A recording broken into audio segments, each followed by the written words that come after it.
Selamat datang di video Pecahkan. Gue akan bacakan lagi satu halaman dari buku Pecahkan yang akan rilis segera.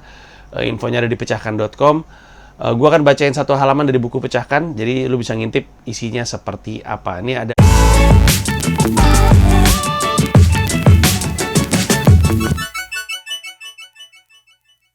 Andia Rihta halaman 82.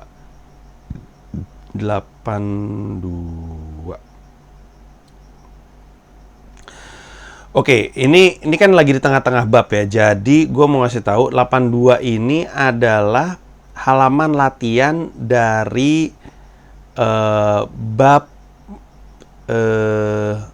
menentukan sikap, attitude. Jadi ini bagian dari premis pertama. Jadi kan buku Pecahkan itu tagline-nya itu dari joke pertama sampai job pertama. Jadi harapan gue adalah buku ini bisa bantu lu belajar stand up dari nulis joke pertama lu sampai kepada lu bisa ngejob untuk pertama kalinya. Jadi segitu. Nah, ini tuh yang tadi halaman ini disebut 82 itu bagian dari bab premis pertama. Nah, di bagian premis pertama gue ngebedah banyak hal. Ada ngomongin the universal truth, ngomongin menentukan sikap, termasuk latihan dalam menentukan sikap. Jadi untuk melatih bersikap terhadap suatu topik, gue ngajakin lu, gue dan Uluan yang nulis ini, untuk memikirkan hal-hal buruk, hal-hal mencelakakan atau konyol yang mungkin terjadi dari topik tersebut. Dengan mengekspresikan sikap negatif lu, audiens akan lebih mudah merasakan tensi dari yang lu mau bagikan. Contoh, jadi ini halamannya dibagi dua gitu, kolom sikap sama kolom pengalaman atau opini yang dipicu oleh emosi negatif. Misalkan sikapnya adalah malu. Habis itu tulis, gue malu ketika mengingat masa-masa sekolah karena kurang berprestasi secara akademik. Terus misalnya sikapnya adalah jijik. Habis itu tulis nih pengalaman atau opini lo yang dipicu oleh rasa jijik. Misalkan, gue jijik sama cicak karena pernah minum air di gelas gue tanpa gue sadar, di dalam gelas itu ada cicaknya. Cicaknya keminum masuk mulut gue. Misalnya, terus ada takut, bingung, dan segala macamnya. Nah, di halaman 82 ini masuk ke latihan soal premis-premis yang berlebihan. Jadi gue minta lu untuk nulis sebuah premis, kemudian gue kasih contoh kalimat, gue bacain kalimat di depannya ya. Latihannya gini, kalau di awal menulis Anda tidak boleh merangkap, kalau di awal menulis lu nggak boleh merangkap jadi penulis dan editor. Sekarang ada wahana yang tepat untuk menyalurkan jiwa-jiwa editor lu, yaitu ini adalah permainan game premis Nazi. Jadi lu akan menemukan contoh-contoh premis di bawah ini. Coba hilangkan, tambahkan, atau ganti beberapa kata dalam premis-premis tersebut untuk menjadikannya lebih efektif dan menarik untuk didengarkan sekaligus disampaikan. Jadi bentuknya latihan. Contoh, saya sudah lama dekat. Nah, ini di halaman 82 nih. Contoh, saya takut ketika harus pergi ke rumah duka sendirian. Soalnya saya bingung harus seperti apa berinteraksi dengan keluarga korban. Kadang-kadang kalau saya terpaksa ke rumah duka, saya pura-pura baca doa dan ngobrol dengan jenazah. Minimalnya saya tidak akan menyinggung keluarga yang sedang berduka kan. Tapi orang-orang malah melihat saya kayak orang gila, padahal saya melakukan ini karena ada sebabnya. Nah, ini adalah premis, tapi premisnya kepanjangan.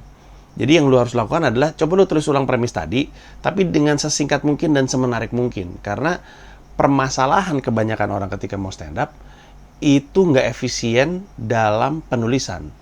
Dia punya premis, tapi premisnya bertele-tele. Karena gue sering bilang ketika gue lagi ngajar, bukan cuma ngajar stand up, tapi ngajar public speaking, adalah bahwa orang Indonesia tuh senang ornamen dalam segala macam aspek hidupnya. Itu ornamental. Ornamental tuh berarti banyak hiasan-hiasan pernak-pernik yang sebenarnya nggak gitu perlu. Kalau lo ingat, baju tradisional orang Indonesia itu ornamental, penuh ornamen. Batik aja ornamen, tenun aja ornamen. Terus baju perang orang Indonesia tuh ornamental. Senjata perang orang Indonesia tuh ornamental, keris tuh indah sekali gitu. Terus rumah tradisional orang Indonesia ornamental. Bahkan tutur bahasa kita aja ornamental, penuh majas dan penuh ornamen-ornamen yang nggak perlu tapi bikin omongan jadi enak. Seperti sih, deh, dong, lah, terus oh, terus banyak lah yang kayak gitu-gitu. Itu ornamen semuanya. Jadi bab ini, halaman 82 yang tadi diminta itu adalah bagian atau halaman di mana lu dikasih sejumlah premis, tapi lu tulis ulang dengan niat menyederhanakan. Tujuannya adalah supaya ketika lu nulis materi stand up, lu tahu bahwa, oh, ini berlebihan nih, ini mesti gue sederhanain. Mungkin ada cara lebih menarik dan lebih efisien untuk gue menyampaikan premis gue supaya jelas. Karena orang itu kan, karena kita stand up ya, kita rata-rata pakai ucapan oral, orang tuh ngikutin train of thought kita. Jadi ada kereta alur pikir kita, yang kalau keretanya itu nggak runut kemana-mana, berantakan orang ngikutinnya. Jadi kita mesti bantu yang dengerin untuk ngikutin si Panji habis dari A ke B, B ke C. Dia ngurutin, dan kalau misalnya dia ngikutin dan lu ngomongin runut, dia tuh udah bisa ngelihat garis ke depannya, dan kita bisa ngebangun ekspektasi untuk kemudian dipatahkan. Terlebih, bikin premis yang efisien dan efektif itu adalah untuk membuat orang ngerti. Kebanyakan kata-kata orang bingung gitu. Dan mengerti itu tujuan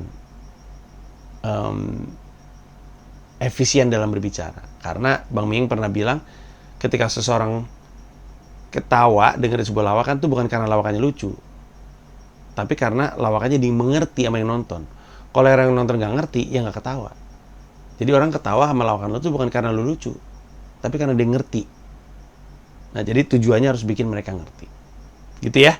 Oke, terima kasih banyak. Kita akan lanjutin lagi di video berikutnya. Gua akan bacakan lagi halaman dari buku pecahkan yang judul kecilnya itu dari joke pertama sampai joke pertama. Akan membantu lu memulai nulis materi stand up sampai berkarir, insya Allah, kalau lu disiplin. Oke, sampai ketemu. Bye. Selamat datang di Komika Afterlife. Komedi Rantau. Di sebuah acara aneh. Ya dong, aku masuk surga karena aku cinta sama Lantas apa rahasia Kopral Sumagio bisa seperti itu?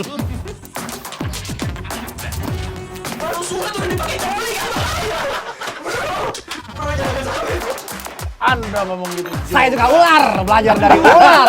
Kobra. Karena kalau misalnya mati, mobilnya mau dijual katanya. Dulunya tuh berarti ya banyak airnya. Air apa? Kelapa. Benar. Biasanya kalau tukang kelapa Ditepok.